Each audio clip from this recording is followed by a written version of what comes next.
ओम नमो भगवते वासुदेवाय।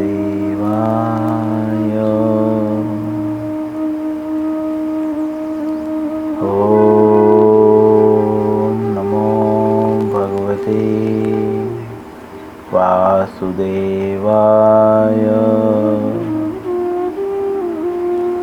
ओम नमो भगवते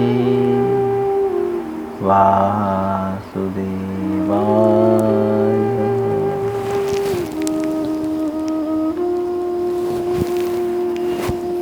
श्रीमद् भगवद गीता यथारूप अध्याय 9।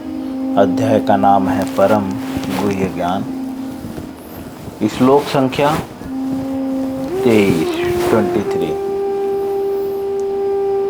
सभी लोग मेरे पीछे श्लोकों को उच्चारण करने का प्रयत्न करेंगे। ऐसे बैठेंगे नहीं। मैं देखता हूँ कि हम मौन बैठ के रहते हैं, प्रयत्न नहीं करते, है ना। तो प्रयत्न भी करना है बोलने का। चलिए 9वें अध्याय का 23वां श्लोक। ये अप्यन्य देवता भक्ता यजन्ते श्रद्धयान्विताः ते अपि मामेव कौन्तेय यजन्त्य विधिपूर्वकम्। पुनः ये अप्यन्देवता भक्ता यजन्ते श्रद्धयान्विताः ते अपि मामेव कौन्तेय यजन्त्य विधिपूर्वकम्। पुनः एक बार। ये अप्यन्य देवता भक्ता यजन्ते श्रद्धयान्विताः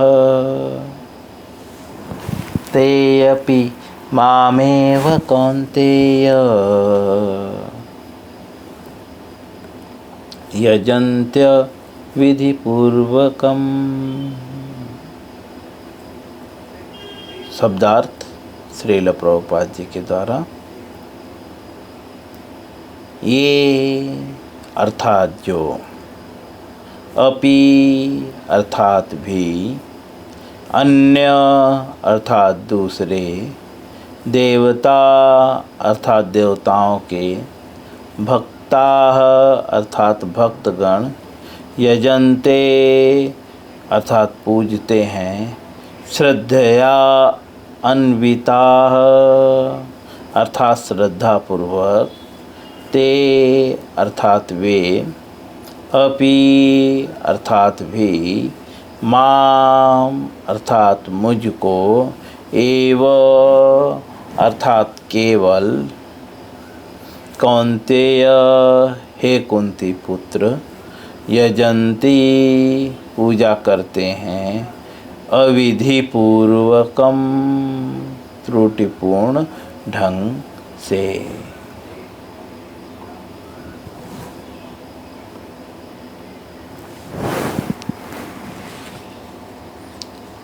अनुवाद श्रील प्रभुपाद जी के द्वारा। श्रील प्रभुपाद जी इसका अनुवाद करते हुए कहते हैं इस श्लोक का। भगवान कहते हैं, हे कुंती पुत्र, जो लोग अन्य देवताओं के भक्त हैं और उनकी श्रद्धा पूर्वक पूजा करते हैं, वे वास्तव में वे भी मेरी ही पूजा करते हैं, किंतु वे यह त्रुटिपूर्ण ढंग से करते हैं। जैसा कि स्पष्ट हो रहा है इस श्लोक में, ये अप्यन्न देवता भक्ता। ये मतलब जो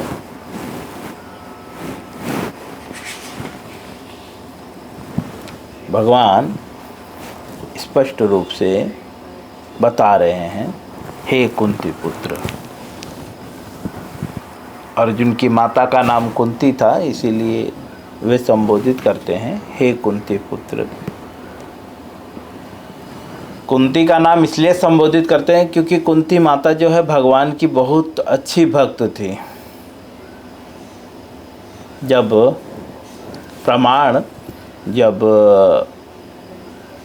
युद्ध समाप्त हो गया तो श्री कृष्ण जब वापस से द्वारिका जाने लगे तो कुंती माता जी ने, एक पुस्तक भी है कुंती स्तुति, भागवतम में वो चैप्टर आता है। तो कुंती माता कहती हैं कि प्रभु, जब तक जीवन में समस्याएं थी तब तक आप थे, तब तक आपके होने का एहसास था, आप थे समक्ष, हमारे साथ में थे। लेकिन अब समस्याएं ख़त्म हो रही हैं तो आप जो है जा रहे हैं। तो ऐसा है कि इससे ज़्यादा समस्याएं आप हमें दीजिए ताकि आप रहिए, यह प्रार्थना है मेरी। कुंती महारानी ऐसा भगवान से प्रार्थना करती हैं। यह कोई शुद्ध भक्त ही कर सकता है, क्योंकि हर कोई समस्याओं से निदान चाहता है। लेकिन कुंती महारानी बोलती हैं कि समस्याएं दीजिए, क्योंकि समस्याओं में ही आपका स्मरण और चिंतन बना रहता है। तो इसी वजह से भगवान अर्जुन को बोलते हैं कि आप तो उसी माता के भक्त हो जो माता मेरी भक्त है। आगे जो है भगवान कहते हैं, हे कुंती पुत्र, जो लोग अन्य देवताओं के भक्त हैं। इसके पूर्व बताए जो कृष्ण के भक्त हैं, अनन्य चिंतयन्तो माम, माम मतलब मुझको, पिछले श्लोक में मुझको अर्थात कृष्ण स्वयं बोल रहे हैं, जो मेरा भक्त है। जो भगवान का भक्त है, भगवान आश्वासन देते हैं कि उसकी सारी आवश्यकताओं की पूर्ति मैं करता हूँ, उनकी रक्षा भी मैं करता हूँ, है ना। और उनके पास जो कुछ भी है वो सब की रक्षा मैं करता हूँ।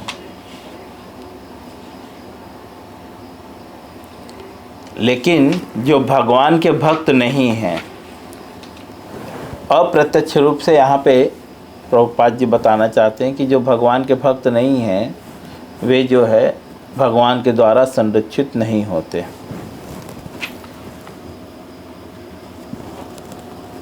जो अन्य देवताओं के भक्त हैं, भगवान को छोड़ के जो अन्य देवताओं के भक्त हैं, और वे उनकी श्रद्धा पूर्वक पूजा करते हैं।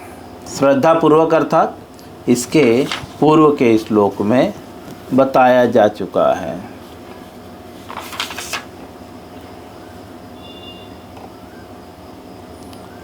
बीसवें श्लोक में, त्रिविधा माम सोम पापाह पूत पापा यज्ञे रिष्ठा स्वर्ग गतिम प्रार्थयन्ते ते पुण्यमासाद्य सुरेंद्रलोकम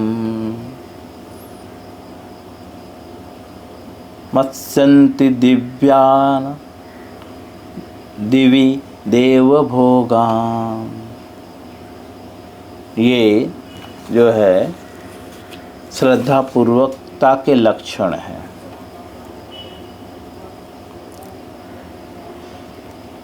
श्रद्धा को इंग्लिश में बोलते हैं डेडिकेट, फेथ। फेथ होगा तो डेडिकेशन होगा।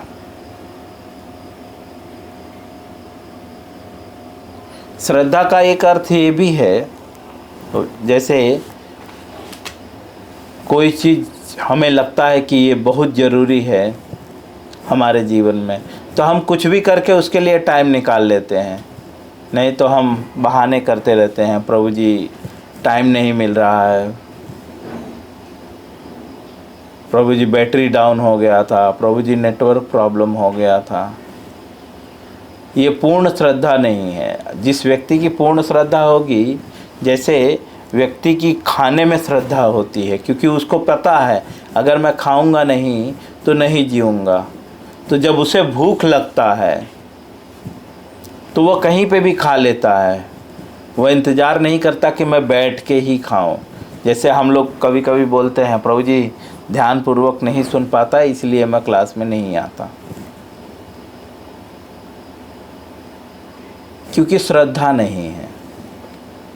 व्यक्ति की खाने में श्रद्धा है तो कभी कभी कंडीशन होता है कि वो बैठ के नहीं खा पाता, तो खड़े होकर खा लेता है, और खड़े होकर नहीं खा पाता तो लेट के खा लेता है। किसी भी कंडीशन में वो खाता है, क्योंकि उस जीव की इंद्रिय भोग में श्रद्धा है। इसीलिए वो इंद्रिय भोग किसी भी कंडीशन में करता है।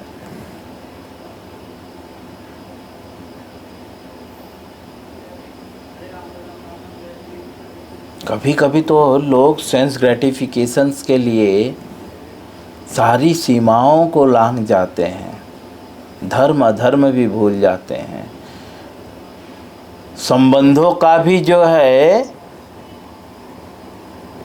विचार नहीं करते, क्योंकि उनकी इंद्रियों के प्रति श्रद्धा बहुत होती है, इंद्रियों के भोगों के प्रति श्रद्धा होती है।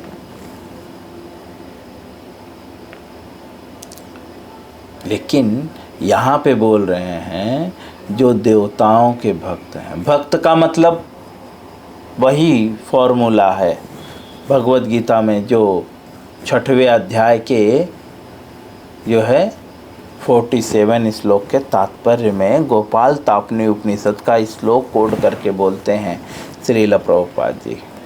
गोपाल तापनी उपनिषद 1 अध्याय 5वां श्लोक, वहाँ पे स्पष्ट रूप से बताते हैं भक्ति का अर्थ। श्रील प्रभुपाद जी कहते हैं भक्ति का अर्थ है, गोपाल तापनी उपनिषद के अनुसार, भगवान की सेवा। अब क्योंकि यहाँ पे देवताओं की सेवा, देवताओं की भक्ति की बात आ रहा है, तो हमने जहाँ भगवत गीता के शुरुआत में पढ़ा है कि भगवान शब्द कभी कभी देवताओं के लिए भी प्रयोग होता है, लेकिन भगवत गीता में जब भगवान शब्द का प्रयोग किया जा रहा है तो किसके लिए? श्री कृष्ण के लिए। तो यहाँ पे बोलते हैं जो इस जीवन में या अगले जीवन में भौतिक लाभ की इच्छा से रहित होती है, यह भक्ति है। अर्थात यहाँ पे इनडायरेक्टली ये भी प्रभुपाद जी कहना चाहते हैं, भगवान यहाँ पे बता रहे हैं कि भक्ति का तात्पर्य है देवताओं की सेवा। जो देवता की भक्ति करते हैं वो देवताओं की सेवा करते हैं, लेकिन देवताओं की भी सेवा कैसे करनी है? कोई व्यक्तिगत लाभ नहीं होना चाहिए, चाहे इस जीवन में चाहे अगले जीवन में, भौतिक लाभ की इच्छा से रहित होना चाहिए। लेकिन हम देवताओं की पूजा किस लिए करते हैं? भौतिक लाभ के लिए। इसीलिए देवता जो है आधा अधूरा देते हैं। वास्तव में अगर कोई देवता की भी भक्ति करे तो वह बहुत सुखी हो सकता है, लेकिन नहीं सुखी होता। क्यों? क्योंकि यहाँ पे देवता की भक्ति का वर्णन कैसा दिया हुआ है? व्यक्तिगत। वहाँ पे हर जगह भक्ति का एक ही अर्थ है, चाहे इस जीवन में या अगले जीवन में, भौतिक लाभ की इच्छा से रहित होना चाहिए। आगे लिखते हैं, और उनकी श्रद्धा पूर्वक जो है पूजा करते हैं, फेथफुल।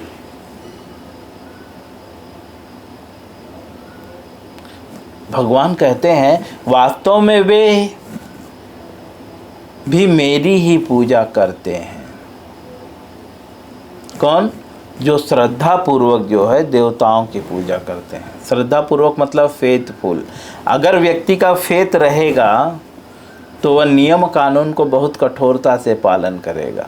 जैसा कि मैंने बताया, हमें इंद्रिय सुखों के प्रति जो है फेथ है, श्रद्धा है, तो लोग रात को 12 बजे 4 बजे तक चैट करते हैं और फिर उठ के काम पे भी जाते हैं 6 बजे। सोते भी नहीं है कभी कभी, जिस व्यक्ति को धन के प्रति श्रद्धा होती है।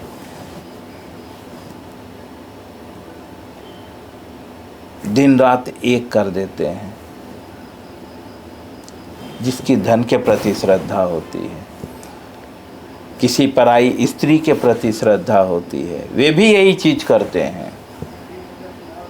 तो वे वक्त के बहुत पाबंद होते हैं। कोई भी जिसका जिसके प्रति श्रद्धा है उसको लेकर, उसके वक्त को लेकर वो बहुत ही सीरियस होता है, बहुत ही डेडिकेट होता है।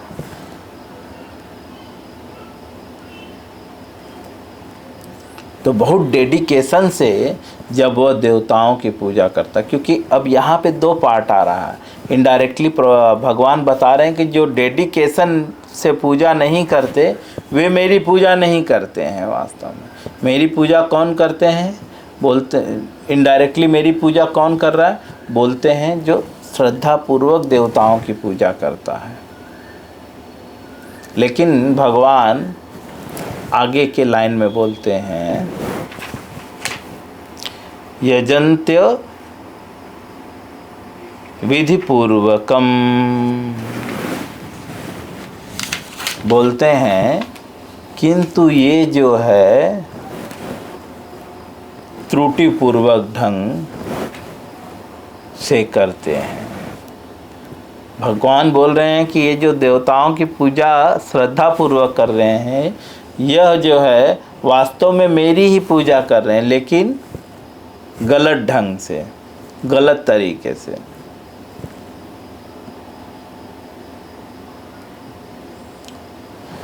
त्रुटि पूर्वकम का मतलब कह रहे हैं गलती है, ये गलत कर रहे हैं आप। भगवान स्पष्ट रूप से बोल रहे हैं ये गलत कर रहे हैं। क्यों? क्योंकि हमने इसके पूर्व के अध्याय में भली भांति पढ़ लिया है।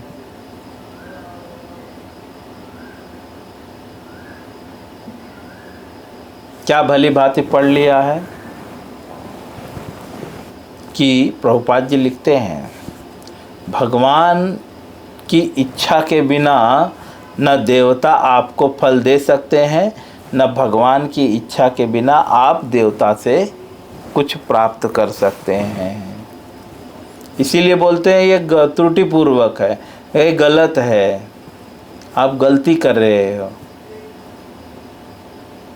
कुछ फायदा नहीं होगा वहाँ पे। दूसरे शब्द में भगवान यहाँ पे स्पष्ट रूप से क्लियर कर दे रहे हैं कि तुम जो है ये गलती मत करो।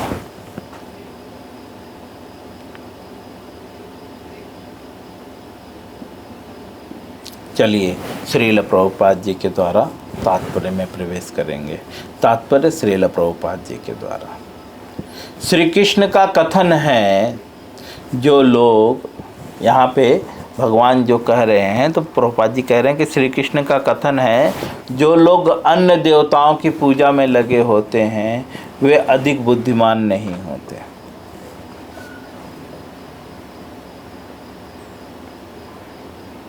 जो अधिक बुद्धिमान होते हैं वे देवताओं की पूजा नहीं करते।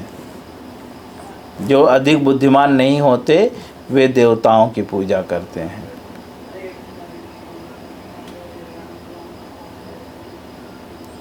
भगवान बुद्धिमान किसको कहते हैं? जो भगवान की भक्ति में लगा हुआ है वह बुद्धिमान है। अस्वच्छान न स्वच्छस्तम प्रज्ञावादांश भाष्य से गतासु न गतासुंचम नानु सोचंती पंडिता। बुद्धिमान व्यक्ति कौन है? जो शोक नहीं करता। क्या शोक नहीं करता? जो मर रहा है या जो मर चुका है, दोनों के लिए शोक नहीं करता। पंडिता, वह पंडित है। क्यों शोक नहीं करता? क्योंकि वह भली भांति जानता है, जन्म कर्म च मे दिव्यम मे वयो वृत्ति तत्वतः। भगवान के जन्म कर्म को जानता है। और क्या जानता है? तो भगवान दूसरे अध्याय में क्लियर कर चुके हैं।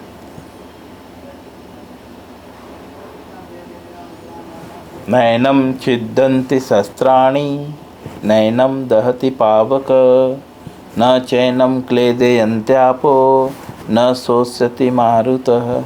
उसे पता होता है आत्मा को मारा नहीं जा सकता। आत्मा तो सच्चिदानंद है, अमर है। यह उसे भली भांति पता होता है। और यह किसके द्वारा पता हो सकता है? देवता तो कहीं पे भी नहीं बताते, भगवान बताते हैं।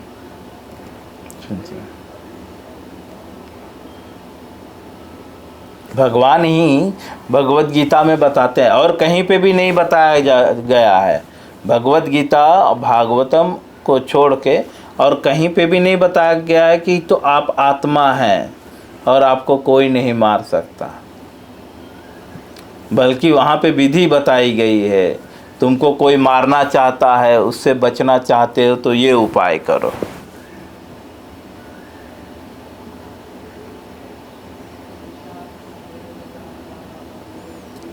ये भोग करना चाहते हो तो ये उपाय करो। शरीर को स्वस्थ रखना है तो ये उपाय करो। शरीर को सुंदर रखना है तो ये उपाय करो, है ना। सुंदर स्त्री प्राप्त करनी तो ये उपाय करो।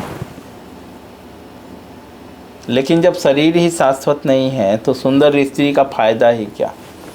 इसीलिए भक्त ना धनम ना जन्म ना सुंदरीम, किसी चीज़ की कामना नहीं रखता। लेकिन जो भक्त नहीं होते वो सब चीज़ की कामना रखते हैं। दे धनम दे जन्म दे सुंदरीम। यहाँ तक कि एक पत्नी होने के बाद भी दूसरे पत्नी के चक्कर में लगा हुआ रहता है और उसके लिए जो है तमाम तरह के उपासनाएं करता है, प्रयत्न करता है। ये सब कम बुद्धिमान लोग होते हैं। बोलते हैं जो देवताओं की पूजा करते हैं वे कब बुद्धिमान होते हैं। क्यों कम बुद्धिमान होते हैं? क्योंकि वो शोक करते हैं, उस शरीर को ही सब कुछ मानते हैं। उनको आत्मा के विषय में पता नहीं होता। नैनम छिद्दन्ति शस्त्राणि नैनम दहति पावक। उन्हें पता नहीं होता कि आत्मा को न मारा जा सकता है, न काटा जा सकता है, न तो जलाया जा सकता है। वे नहीं जानते जन्म कर्म च मे दिव्यम मे वयो वृत्ति तत्वतः। भगवान के जन्म कर्म को नहीं जानते। श्रील प्रभुपाद जी आगे लिखते हैं, यद्यपि ऐसी पूजा अप्रत्यक्ष मेरी ही पूजा है। अर्थात ऐसी जो पूजा है जो कम बुद्धिमान लोग करते हैं, बोलते हैं अप्रत्यक्ष रूप से जो है मेरी ही पूजा है, लेकिन गलती पूर्वक, सही ढंग से नहीं। और क्योंकि भगवान की, क्योंकि प्रभुपाद जी यहाँ पे भगवान इसलिए ये बात बोल रहे हैं कि ये मेरी पूजा है लेकिन त्रुटिपूर्वक ढंग से, क्योंकि भगवान ये बात पहले भी बोल चुके हैं कि जो देवताओं की पूजा कर रहा है अप्रत्यक्ष रूप से मेरी पूजा कर रहा है। तो भौतिकवादी बोले तो फिर देवताओं की पूजा करने में प्रॉब्लम क्या है। इसीलिए भगवान यहाँ पे क्लियर कर दिए कि ये त्रुटिपूर्वक है। खुद ही बोल दिए ये गलत है, सही ढंग से मेरी पूजा नहीं है। मेरी पूजा डायरेक्टली करो, वो सही परफेक्ट ढंग है।